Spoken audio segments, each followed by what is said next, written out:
എൻ്റെ വൈകിട്ടത്തെ കുഞ്ഞു കുഞ്ഞു വിശേഷങ്ങളൊക്കെ ആയിട്ടാണ് കേട്ടോ വന്നിരിക്കണത്. അപ്പോൾ ഞാൻ ആദ്യമായിട്ടാണ് കേട്ടോ വോയിസ് ഓവർ കൊടുത്തൊരു വീഡിയോ ചെയ്യണത്. ഈ വീഡിയോ അപ്ലോഡ് ആക്കിയിട്ട് പിള്ളേരെങ്ങനെ ടി വിയിൽ വെച്ചാൽ ഞാൻ എവിടെയെങ്കിലും പോയി വിളിക്കും കേട്ടോ. അതെന്താണെന്ന് ചോദിച്ചാൽ എനിക്കറിയില്ല, പക്ഷെ എൻ്റെ വോയിസ് എങ്ങനെ ടി വിയിൽ കേൾക്കുമ്പോൾ എനിക്ക് എന്തോ പോലെ തോന്നും. അപ്പം 4 മണിക്ക് ഇന്ന് പലഹാരമായിട്ട് ഉണ്ടാക്കിയത് ഇപ്പം ട്രെൻഡിങ് ആയിട്ടുള്ള മാഗിയൊക്കെ വെച്ചിട്ടുള്ള ഒരു സംഭവമില്ലേ, അതാണ് കേട്ടോ ഉണ്ടാക്കിയത്. അപ്പോൾ സംഭവം കൊള്ളായിരുന്നു, നല്ല ടേസ്റ്റൊക്കെ ഉണ്ടായിരുന്നു കേട്ടോ.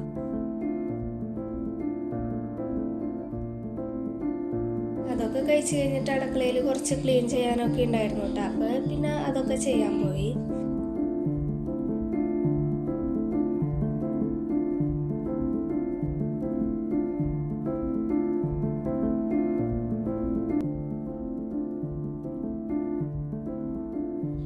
പിന്നെ അതൊക്കെ കഴിഞ്ഞ് മുറ്റൊക്കെ ഒന്ന് അടിച്ചു വരാൻ ഇറങ്ങിയതാണ് കേട്ടോ.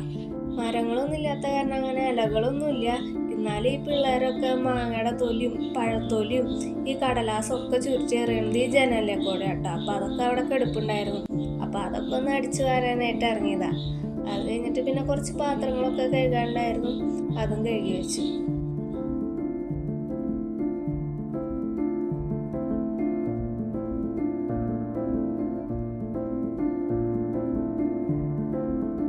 പിന്നെ ഞങ്ങളുടെ അവിടെ ഒരു ചെറിയ നായ്ക്കുട്ടിയുണ്ട് കേട്ടോ. അപ്പം അവന് ഈ സമയമാകുമ്പോൾ ഒന്ന് പുറത്തേക്കൊക്കെ കൊണ്ടുപോകും. ആ പണി മോൻ്റെ പണിയാണ് കേട്ടോ. അതൊക്കെ കഴിഞ്ഞ് വന്നു.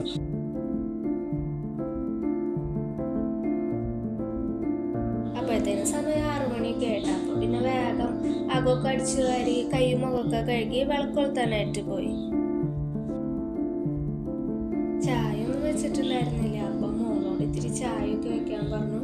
ചായയൊക്കെ വെച്ചു, എന്നിട്ട് പോയി വിളക്കൊളുത്തിട്ടോ.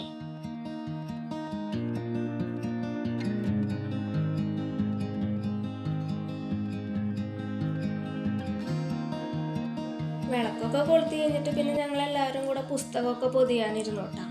അപ്പം ഞാൻ പുസ്തകം പൊതിഞ്ഞു കൊടുക്കുമ്പോൾ ഒരാൾ നെയിം സ്ലിപ്പ് ഒട്ടിക്കും, അപ്പുറത്തെ ആൾ അതുമൊക്കെ പേരെഴുതും. അത് കാരണം വേഗം പുസ്തകം പൊതിയലൊക്കെ കഴിഞ്ഞു.